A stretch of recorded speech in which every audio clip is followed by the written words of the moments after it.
রমজান ও এর পরে দেশে দাম স্থিতিশীল রাখতে আঙুর, নাশপাতি, কমলা, মাল্টা সহ কয়েক ধরনের তাজা ও শুকনো ফল আমদানির উৎসে কর এবং সম্পূরক শুল্ক কমানো হয়েছে। এসব ফল আমদানিতে 25% উপর থাকা অতিরিক্ত সম্পূরক শুল্ক তুলে নিয়েছে জাতীয় রাজস্ব বোর্ড। এতদিন ছিল 30%।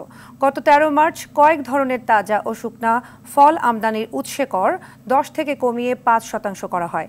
মোটামুটি যত ধরনের শুল্ক কর সবই বসে ফলের উপর। সব মিলিয়ে এতদিন শুল্ক কর ছিল 136%, অর্থাৎ 100 টাকা ফল আমদানি করলে 136 টাকা কর দিতে হতো। রাজধানীর বাজারগুলোয় বর্তমানে প্রতি কেজি আপেল 320 থেকে 420, মাল্টা 280 থেকে 300, কমলা 300 থেকে 340 এবং প্রতি কেজি আঙুর 300 থেকে 330 টাকায় বিক্রি হচ্ছে। ছোট্ট একটা চাকরি করেও নিজের একটা বাড়ি করার স্বপ্ন দেখছি, কারণ সেই স্বপ্ন পূরণে আমার ফাইন্যান্সিয়াল পার্টনার আইডিএলসি দিয়েছে সহজ লোন।